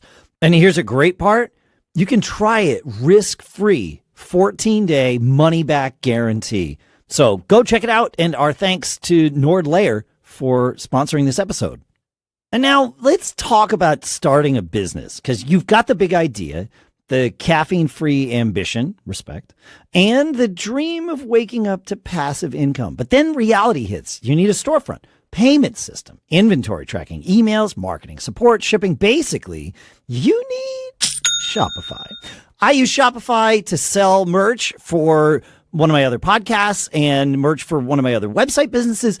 And it's super smooth. I like, it makes me wonder if it's secretly run by a team of caffeinated owls in a server farm somewhere, quietly shipping your orders while you sleep. It's really, truly, Shopify powers 10% of all e-commerce in the US, from giants like Mattel to folks like me or anybody just getting started. You get gorgeous plug-and-play templates, AI that writes your product descriptions, and marketing tools that make it feel like you hired a team of pros without hiring anyone. And let's not forget the purple Shop Pay button, right? That beautiful little thing your customers already know and trust. It's one of the reasons Shopify has the best converting checkout on the planet. Turn your big business idea into ka-ching with Shopify on your side.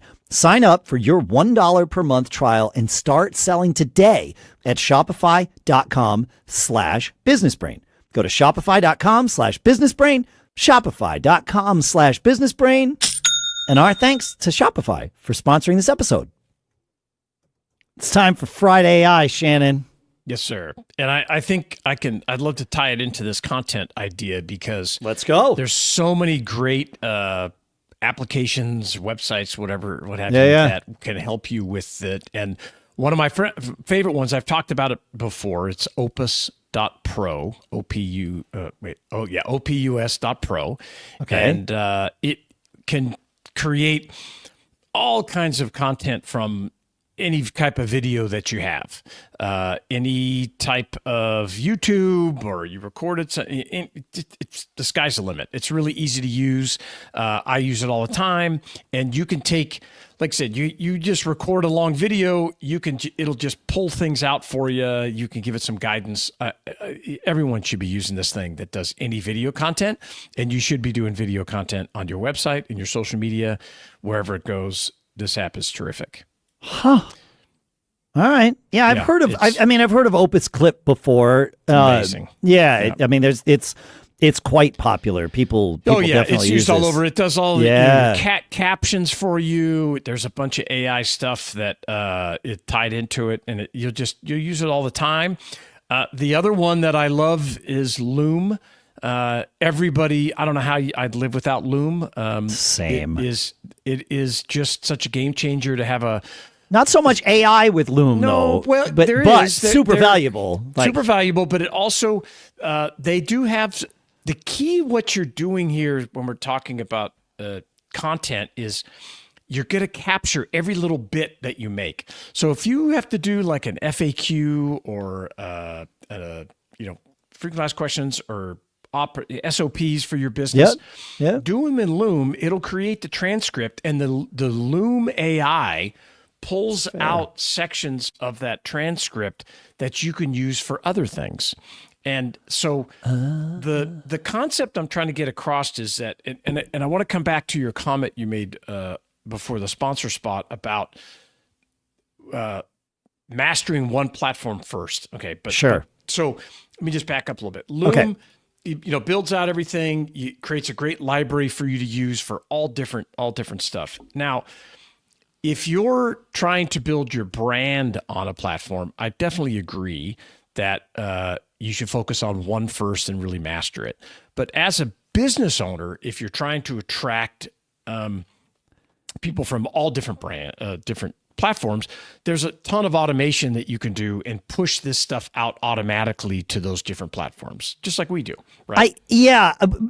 I have used that, and I've watched it fail most of the time, and I've watched it fail. I can often tell when I see a brand that's taking stuff and repurposing it, from one platform to other platforms, because it doesn't feel authentic on the satellite platforms, because it feels out of place, right? If out of context, and often there's no engagement, right? So it's just I can see it's being barfed out, and somebody might comment and there's no response, or there's nothing, and it's not so much of the success on a platform is your engagement on that platform or your company's engagement. Yep. And the algorithms know this too. And so I watch this content that's just put out there. And again, we did it at Mac Observer. We used Buffer, I guess was probably the one back then,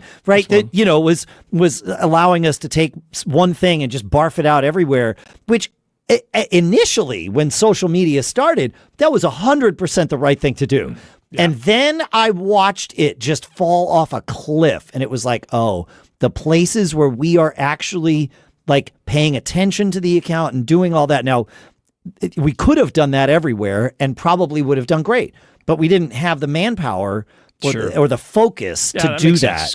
Good advice. So that's where you can where I get concerned is if you start barfing it out everywhere, you're teaching the algorithm that on this platform, I don't care.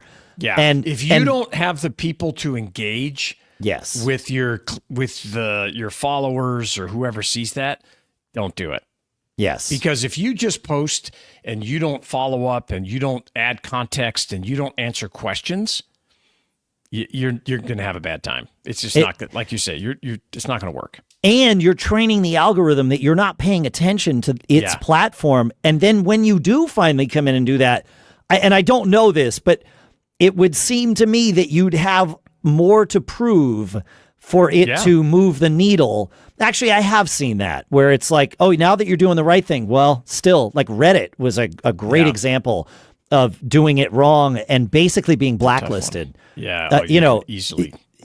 Well, it's just like, well, you're not involved here, and it's like, well, I am now. It's like, yeah, but you have 4,000 posts where you weren't involved, and so now you have to post 6,000 where you are in order to offset those 4,000. It's like, okay, well, this is it. Then we're done. We're never going to work here. Like we're out. That's it. It's a really good context to add to being on multiple platforms. You got to have the people to manage the engagement. Right? Yes, you really do. And even though it's not an AI thing, your phone probably has it built in. Get to know time lapse videos. Get to understand how they work. Get a great tripod for your phone if you're going to be using your phone to stuff. I have a client that I'm working with that's going to getting their first shipment of stuff. They're learning how to become a reseller. And I said, great. When's the shipping show? Okay, great. On Thursday. All right. Order your tripod now. Get your camera ready. And he's like, what? And I said, no, we're going to create this content. Don't worry about it. He's like, well, what are we going to do with it? I'm like, don't worry about it yet. I have one tweak to this advice though. Great. Do your first video. Don't worry about the equipment you don't have. Just do it. Because once you see it, then you'll be like, wait, this would be better if I had a tripod. And then you'll want to buy this tripod, right? Yeah. But otherwise, you're like, I don't want to buy a tripod. And that's now your excuse to never start doing videos.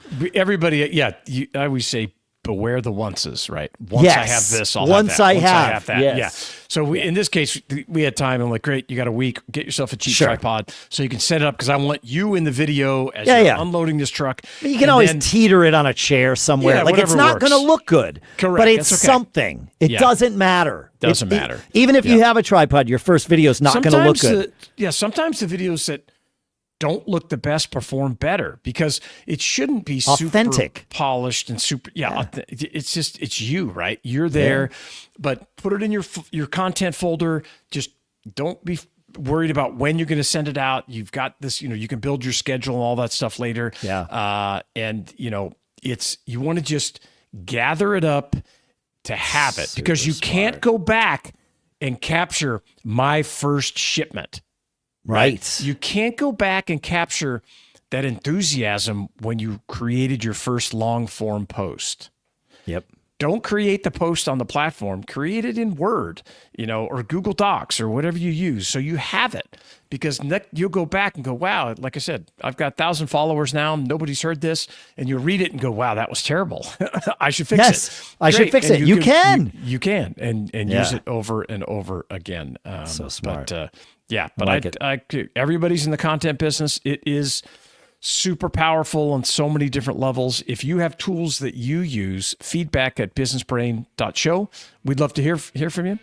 Absolutely. Like he said, easy for him to say, feedback@businessbrain.show. Thanks for hanging out with us, folks. Make sure to leave us a review at businessbrain.show/review and keep living that charmed life. We will see you next week.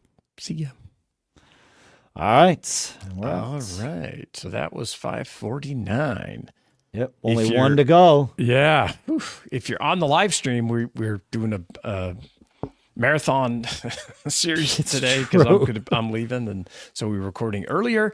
Dave is going to do some work here in between the episodes to get that one ready, and then we're going to record our next episode, which will come out on the 23rd. Yes. It's another Friday Eye episode. I don't have I was blown away by something that I will absolutely share on Saturday morning. That you'll know about the process because it's something you're involved with. But nice. You did not. There is one complaint I have about this. Okay. Good. Wait, what episode was that? That was 649, right? Yes. That we just did? That was 649. Yes. Thanks. 649. Incomplete. Wait, what did I just do? Oh, I didn't do anything. That's why we fail to our systems. That's it, see? Brilliant. Business Brain 649. Okay, choose file. Desktop. Okay, there we go. 516, that's all right. Yep, the file's there. I see it uploading. Okay. 649. All right.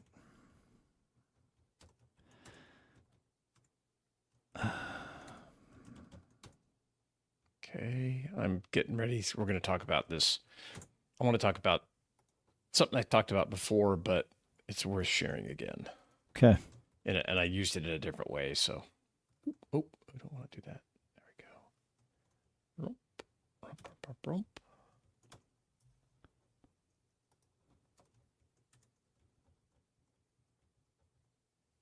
Come on. It's like watching grass grow, watching us work here and get everything ready for the show, isn't it? It's exciting. Fun stuff. Oh, yeah. This is as good as it gets, folks. Yes. All right. That one is ready, I believe. The next one we're doing is 651. Right. Okay. I'm putting that there. All right. Okay. Great. And there we are, 651. Awesome. I'm ready to rock. Okay. Are you I should make sure I have the review that I'm going to mention at the beginning of the episode. I'm going to give you a link, copy link. Before we go, make sure you can access this. I'm putting it into. I see it. See if you can. Okay. Pulling it up here. Put it on the screen. Yeah, for sure. I can slowly but slowly. Yeah, okay, is it that? That's it. Great. Okay, sweet. Then here goes nothing. Business Brain, episode 651 for Casual Friday, May 23rd, National Road Trip Day 2025.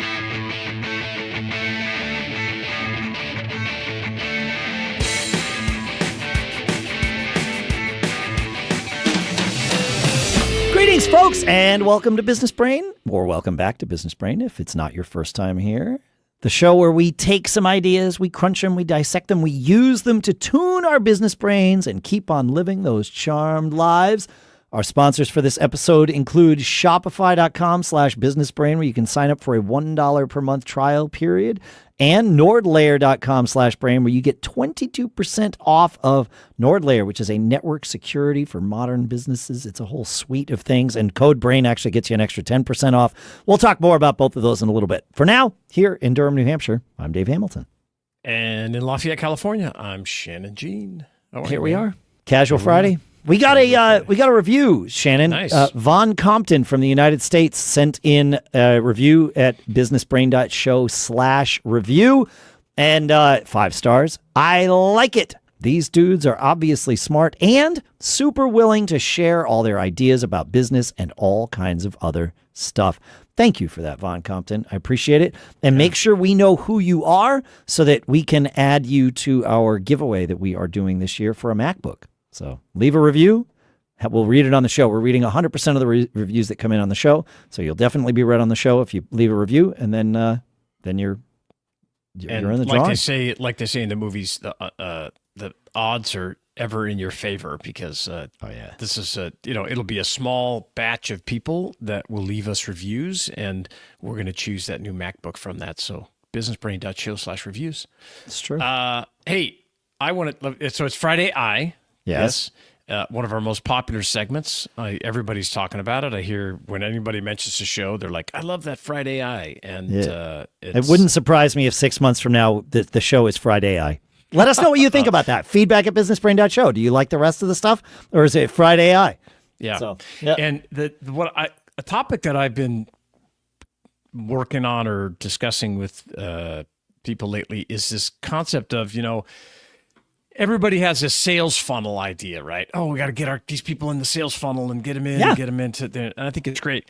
But I have that same, I use the same exercises, but I think that before, or maybe at the same time in parallel, you're thinking about your sales funnel, you should be thinking about your credibility funnel. Oh. And I would argue, man, that there's nothing, AI and the tools that are at your fingertips now allow you to at least have the appearance, your actions are what truly create your credibility.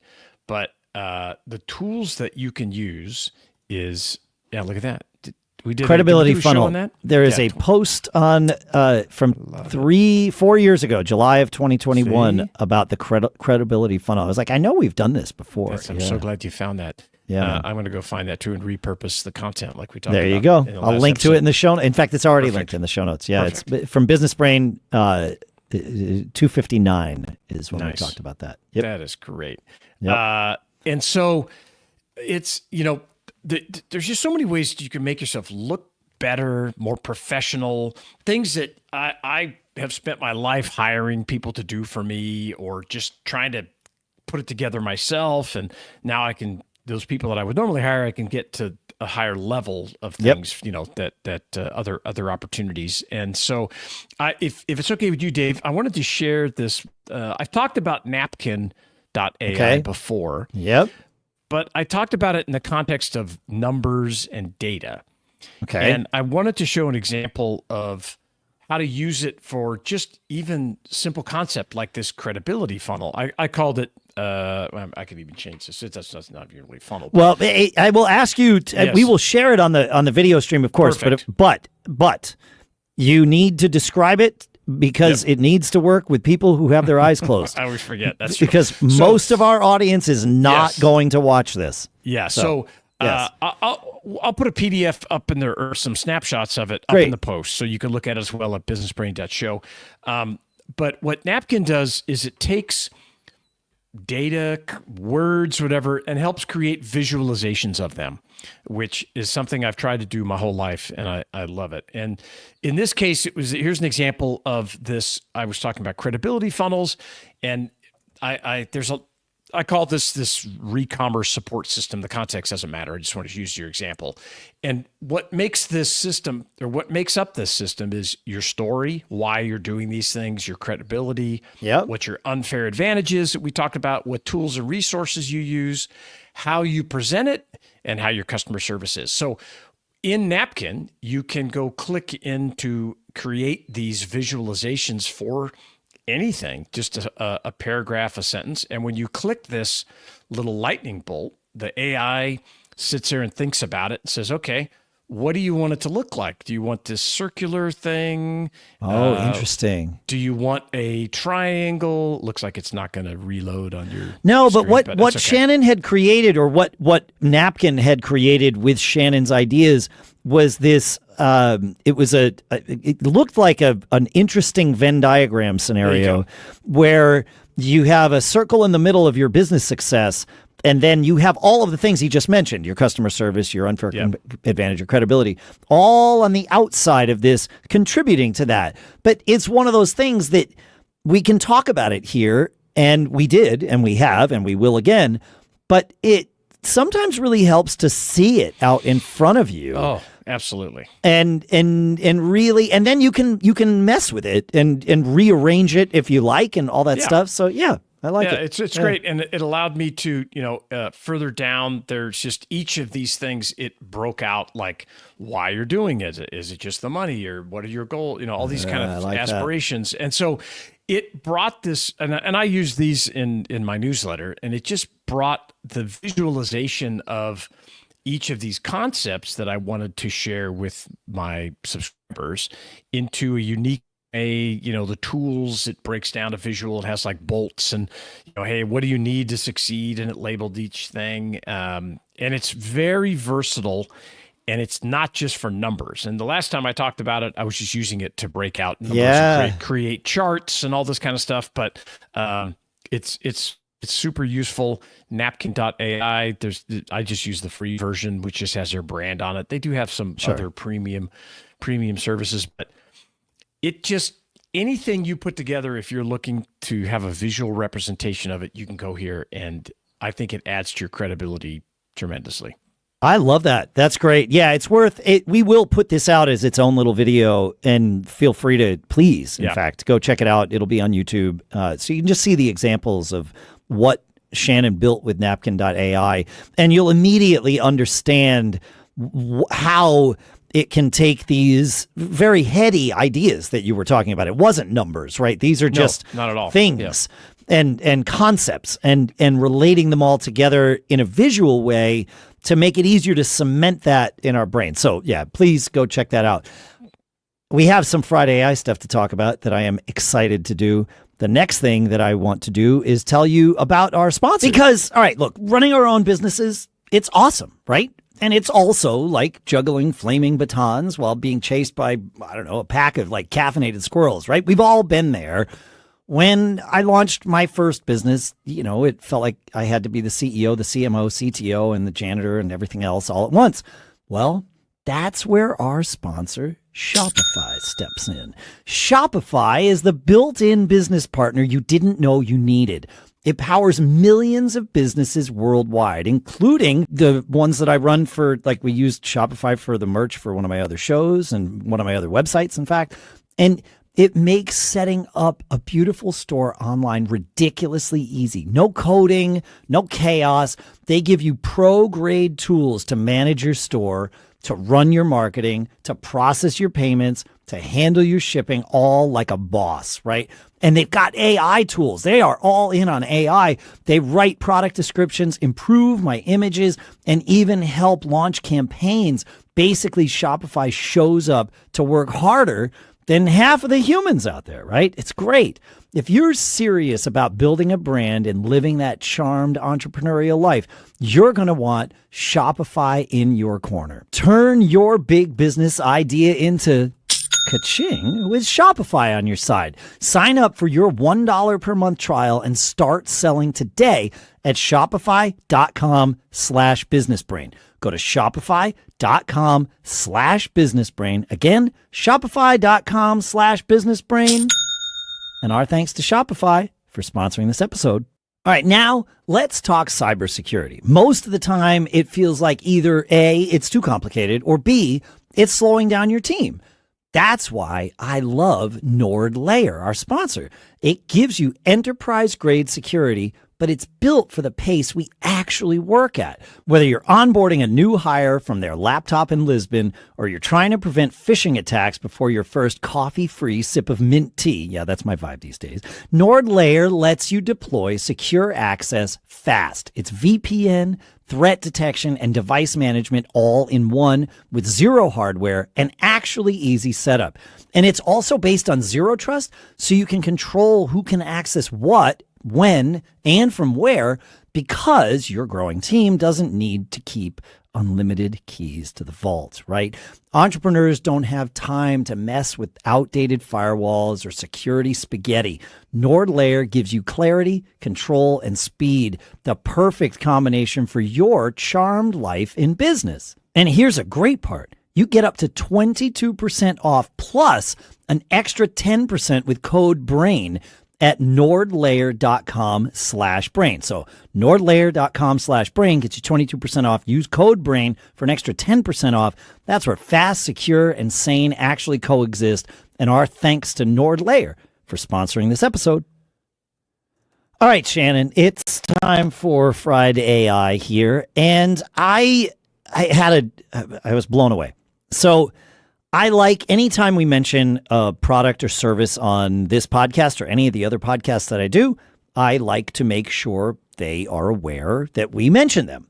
And unlike on the web, like when we published at Mac Observer or whatever, people would just find, if we put out an article about somebody, they would often find it because they had like Google searches that were automated and all that stuff. That still doesn't happen with podcasts as easily as it could. So I go out of my way and I do this. Now, I get behind on this because it's a task that no one else is waiting for me to do. So it's something that I can defer because it's me. And that happens sometimes. And so Saturday morning, I was like, I have a bunch of business brains, from probably the last 6 weeks, 5 weeks to send out. I got to do this. Because otherwise I get too stale and then it's not the best. So I sent out a bunch of these things. I have a FileMaker database that I use to manage all of that, and it sends out all the things. But it's semi-automated, right? I have a whole thing that does it. And I went through and I did all this. And then when I'm finished sending out, especially for that long, the very first thing I do is I go to my inbox and find while I still have the FileMaker database open, I go and look and make sure that, I'm going to invariably have people in the database who have moved on, and I'm going to get autoresponders or mail bounces or whatever. And so I'm going through and processing those. And one of the companies that we mentioned last month was Gumroad. You mentioned it on the show. Yep. Love them. Yep. And right. So I told them, I sent a thing in to them about that. Yep. And I had a response from Gumroad on Saturday morning. And I read it. Now, it said, thanks for letting us know about the mention on your Business Brain podcast and for sharing the details. We appreciate the shout out and your interest in connecting. If you're interested in collaborating or learning more about how creators can work with Gumroad, you might want to check out our affiliates feature here. And they gave me a link. Let us know if you have any Gumroad specific questions. And then in gray text, it said, this response was created by our AI support agent. If you need human support, I love that. Let us know in your reply. And they used Helper AI or Helper as their AI support agent, and that was also listed there. So I'll link to all of this in the show notes. So I replied, and I said, "This is amazing. I love it. It's a personalized, customized response that is subject matter appropriate. Like, it was great." And so it was an autoresponder, but it was intelligent, tailored. Yes, right.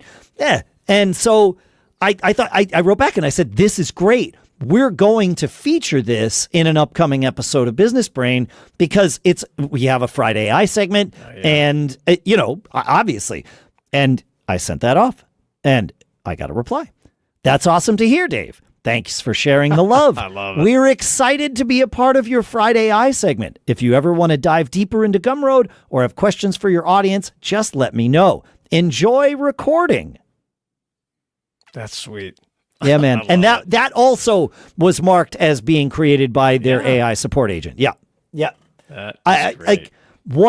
So Helper AI is the engine that they use. And it is world-class support, can be effortless, powering support for millions on Gumroad. All right, they're already there. Better than human responses. Yep. Wow, that's very cool. Start using Helper. It's not clear how much it costs. So I'm not going to... right here, it's per usage. So it's 20 cents per solution. So they're support tickets. Got it. So you just cost Gumroad 40 cents.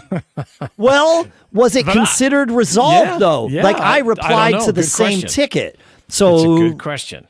My guess is I cost him 20 cents. Yeah, probably. Yeah. Yeah, it's pretty wow. I like that. I mean, the future is bright, man.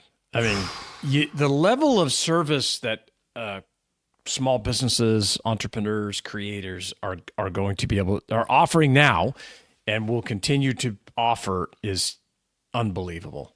Unbelievable. It's unbelievable. Yeah. And unattainable up until recently.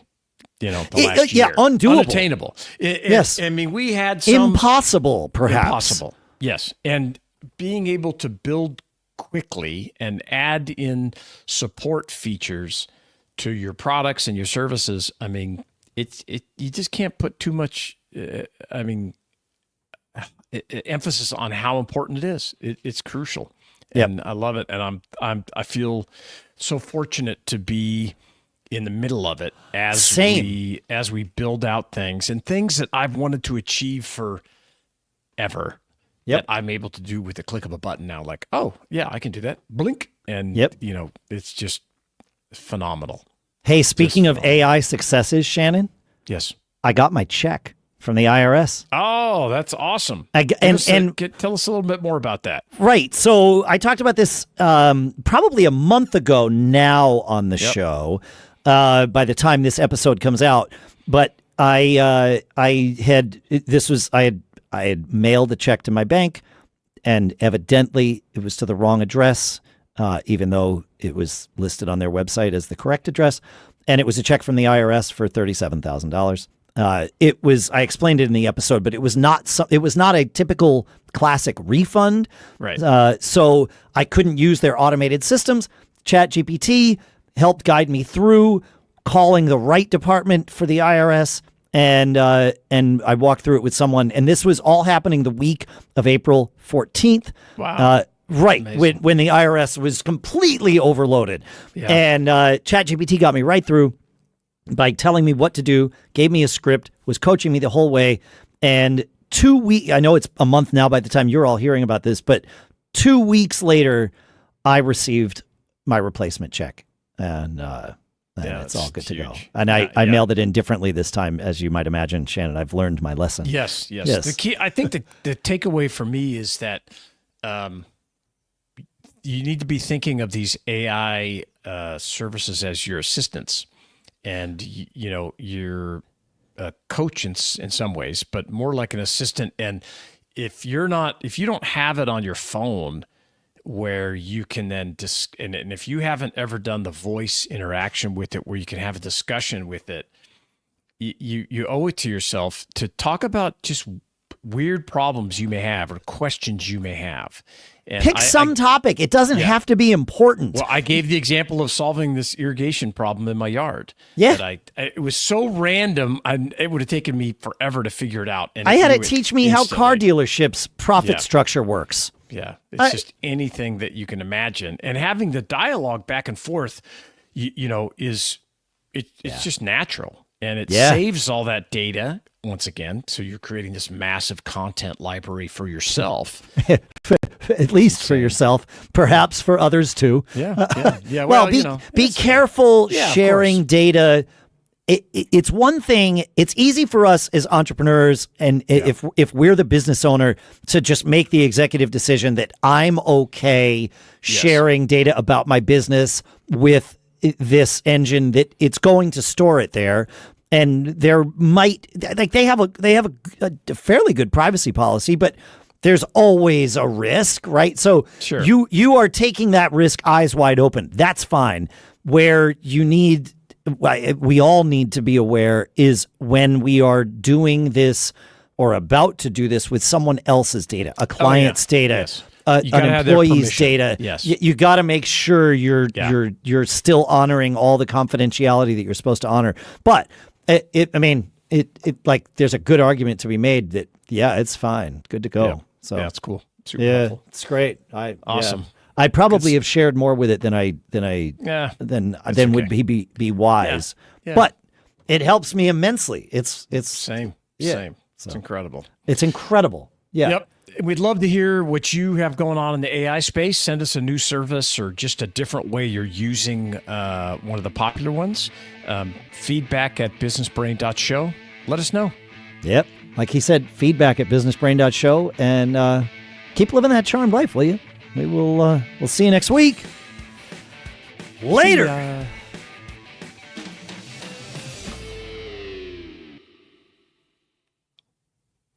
And we're out. All right. Thank you for recording. If you listened to the live stream, thanks for hanging out with us for a couple of hours today. Yeah. And it's a long one. So I'm going to disconnect the live stream now, and we'll see you guys Wednesday and Friday. Take it easy. Thanks for hanging out. That's right. Yeah. Thank you, guys.